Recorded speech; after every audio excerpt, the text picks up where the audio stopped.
everyone, it's Karen, and I'm here with a story. This is the time of year when almost all cultures have some kind of special celebration, religious or cultural. And this story is about one that is going on right now. The story of Hanukkah. You see that illustration on the front? That's the traditional kind of menorah used especially for Hanukkah. This book is by David A. Adler and illustrated by Jill Weber. The story of Hanukkah. The Hanukkah story begins in Israel a long time ago, when it was called Judea. At that time, the Jews who lived there were farmers and shepherds. You see the farmer there tilling his ground with the animals pulling the old plow, and that dug into the earth to make rows, and that was hard work. And you see the shepherd up here with his sheep. Well, we hope he wasn't the boy who cried wolf. On holidays, they all went to the beautiful temple in Jerusalem. The temple was on top of a mountain and called the House of God. Its gates were covered with gold and silver. Inside was a ner tamid. That's a light that always burned. You see the temple and the people coming, and you see the large lantern there that burns oil, the ner tamid, and they never let that go out. For a long time, the Jews lived in peace, although they did not rule their land. Then a Greek, Antiochus IV, became king. He tore down the walls of Jerusalem. Thousands were killed. Anyone who lit Sabbath candles, studied Jewish law, or refused to bow to Greek idols was put to death. And look, it was a terrible time. All the people were being punished for practicing their own traditions, their own religion. The king's men came to the town of Modin. They demanded that Mattathias, an old priest, worship one of their gods. And here's one of their gods. They brought it along in an idol, a statue, and they insisted now that the Jews worship that god. But Mattathias refused. He threw down the idol and called out, "Whoever is for the Lord God, follow me."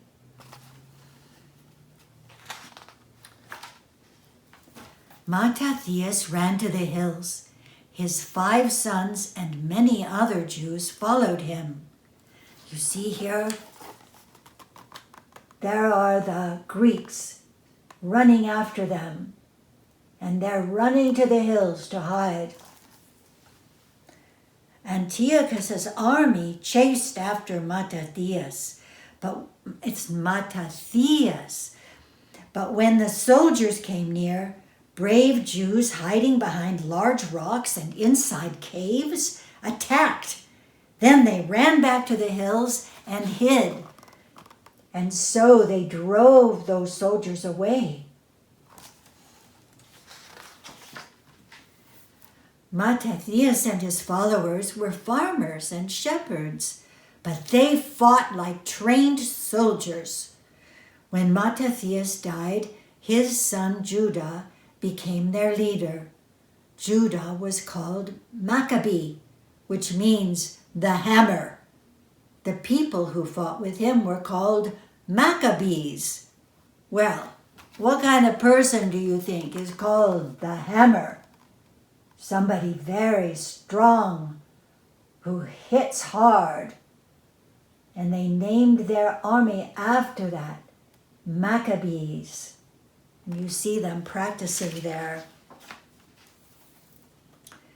The king's armies came with bows, arrows, swords, horses, and armored elephants, but they weren't able to beat the Maccabees.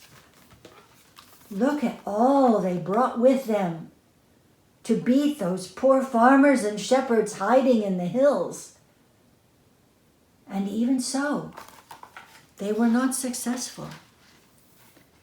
In the final battle, there were more than 6 armed soldiers to each Maccabee. But still, the mighty army of Antiochus was beaten. You see here the Maccabees are victorious. You know, there's more to winning a fight than simple power.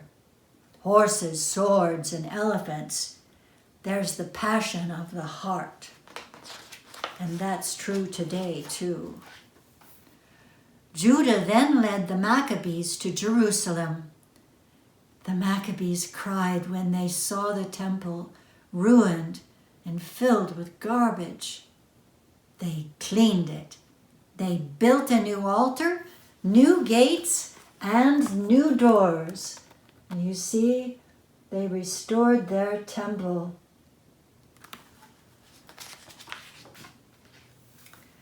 When it came time to light the Ner Tamid, they found just one small jar of pure oil, only enough to burn for one day.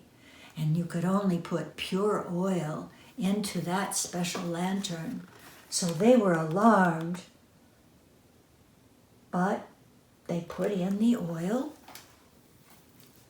and that oil burned for 8 days until more oil could be prepared. It was a miracle. On the 25th day of the Hebrew month of Kislev, the temple again became the house of God. Judah declared that every year on that date, an 8-day holiday would begin. Here he is making his declaration. Judah, the Maccabee. The holiday was called Hanukkah, which means dedication. It celebrates the day the temple was rededicated. That was more than 2,000 years ago. And here they are celebrating the rededication.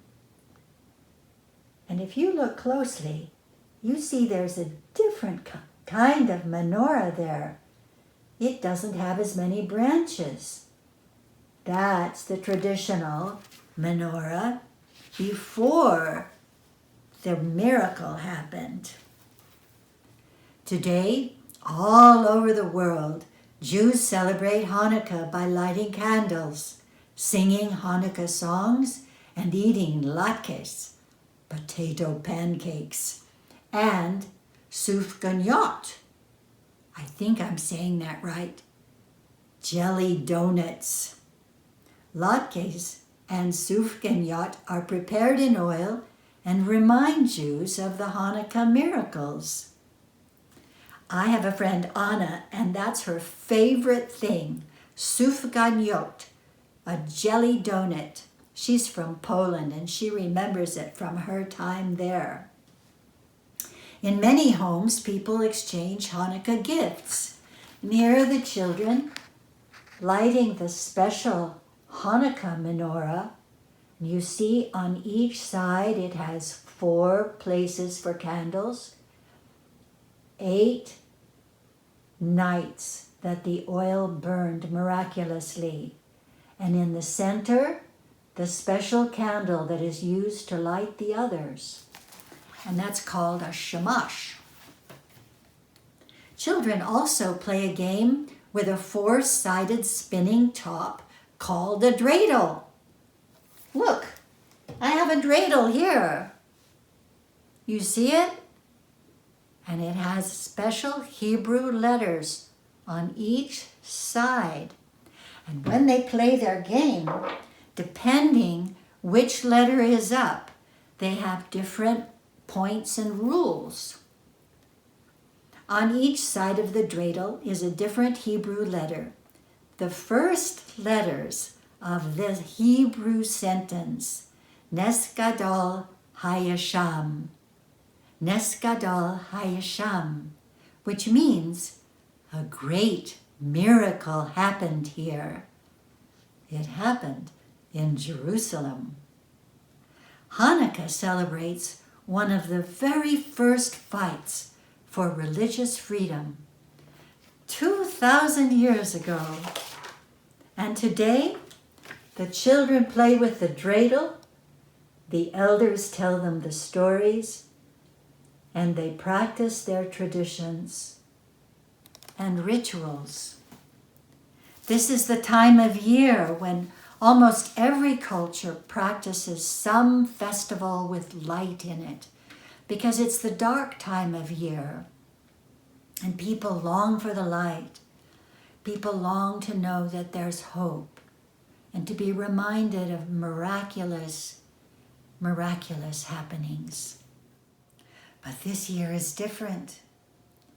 This year we are asked to stay home and not gather in big groups or with large families, to gather outside if we must and wear masks, not to eat each other's food.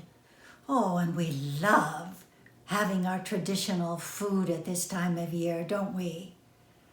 Well, we do have a miracle on the way, and that miracle is the new vaccines that are going to be saving us and killing this virus and protecting us. It's going to be incredible, but we're going to have to be patient because we don't get to do everything we want to do when we want to do it. Now, I think it's important to try to find some way to have fun and to cheer ourselves up, even if we can't do everything that we would normally do this time of year. And that's true all over the world. So my son, who's in my little bubble, is going to come over and we're going to try some new recipe, something different that will challenge us and be fun and give us a treat at the end. I hope you can think of a treat.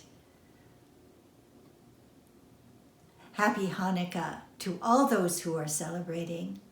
Let's all look forward to the new light, the new time of year when we will be beating that virus like the Jews, the Maccabees, beat those Greek soldiers. Bye.